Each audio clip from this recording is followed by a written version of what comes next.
I'm Christina Aguayo in Dallas, and here are your top stories. A Democrat comptroller in New York that was arrested for obstructing ICE approved $500 million in contracts to nonprofits tied to his wife.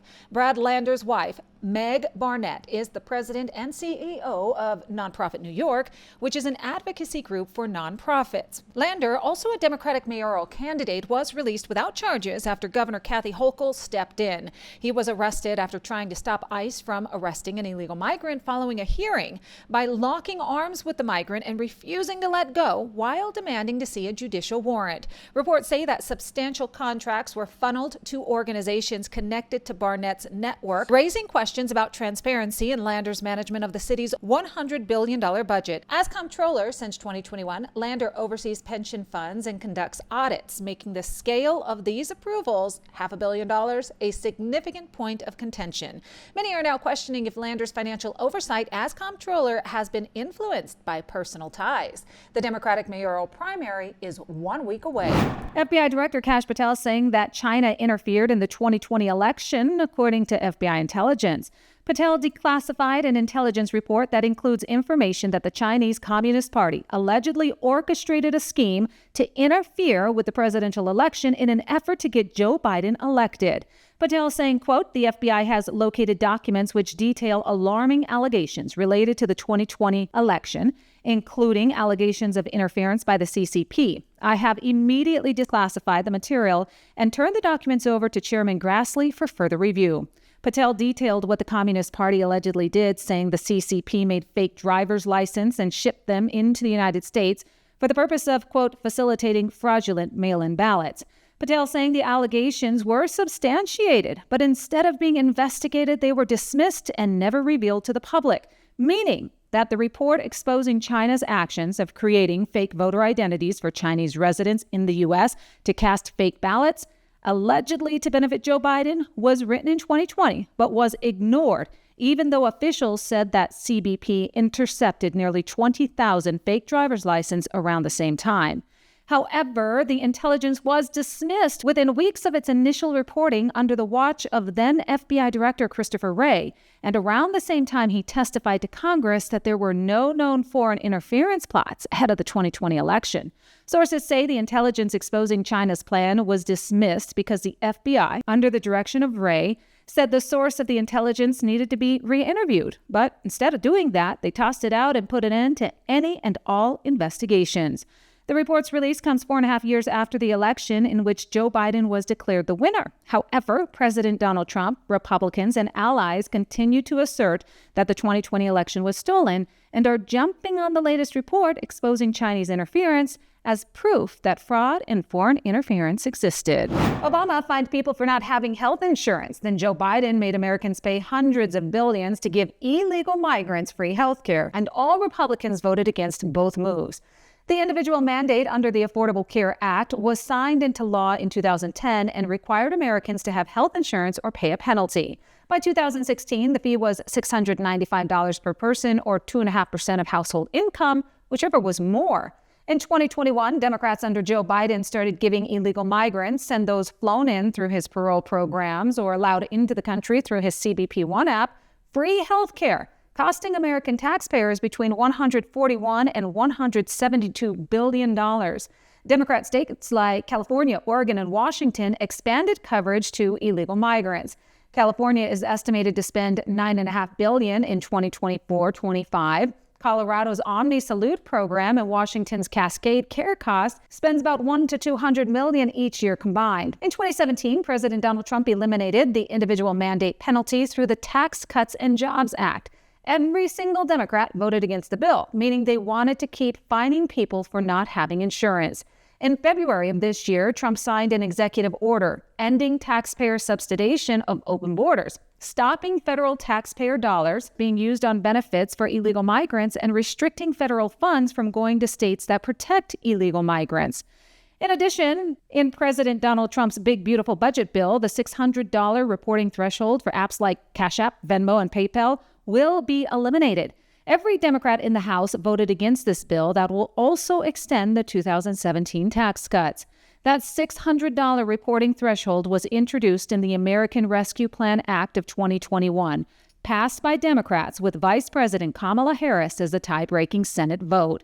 It lowered the IRS Form 1099-K reporting threshold for third-party payment platforms from $20,000 and 200 transactions to $600 with no transaction minimum, starting in tax year 2022.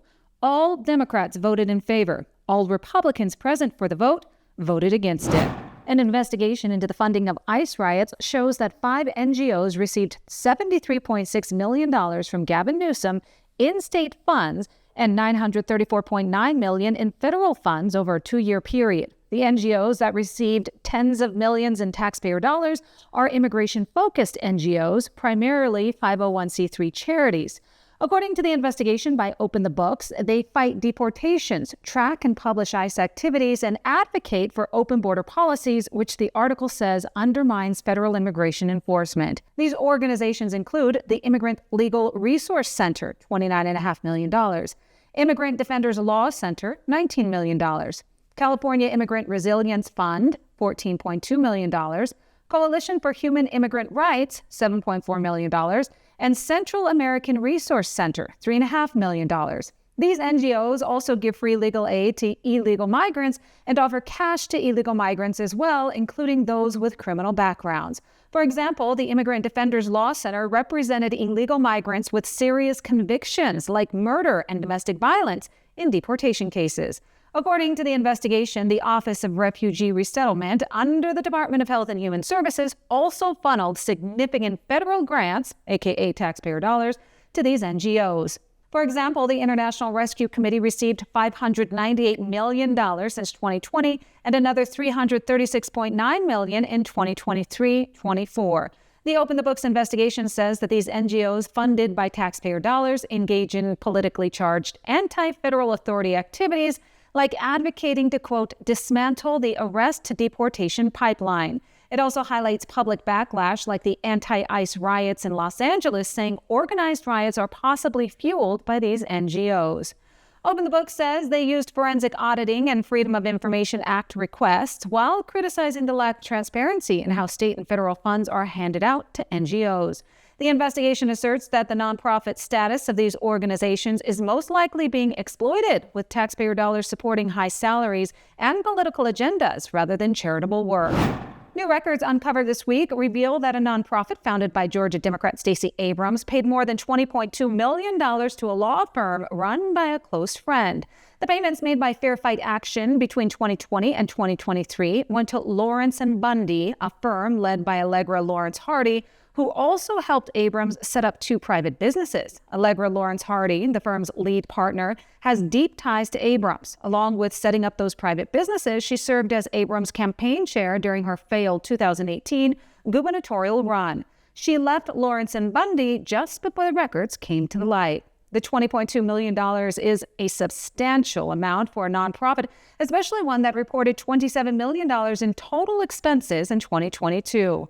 Another nonprofit connected to Abrams has also been raising questions after Power Forward Communities received a $2 billion grant from the Biden administration's Environmental Protection Agency in April of 2024, even though the organization had only generated $100 in revenue since its inception. California Governor Gavin Newsom is reportedly planning to cut $10 million from the DOJ's Division of Law Enforcement, $97 million from trial court operations, and more than $80 million from the state's prison system. The Division of Law Enforcement investigates serious stuff like drug trafficking, gang activity, and fraud. The $80 million reduction from state prisons includes eliminating about 4,600 beds across 13 facilities, while also planning to close a number of state prisons by 2026, saving about $150 million each year. The move was sparked after the state had a surplus of 15,000 prison beds because of the criminal justice reforms that have been taking place over the years. Newsom was forced to make cuts because his state is running a $12 billion deficit. Meanwhile, the state will continue to give tens of millions of dollars to Coalition for Humane Immigrant Rights, or CHIRLA, which is allegedly one of the groups behind the LA riots. Also in the budget, Medi-Cal is spending about $188.1 billion, which gives free health care to illegal migrants. That's what you need to know. In Dallas, Christina Aguayo.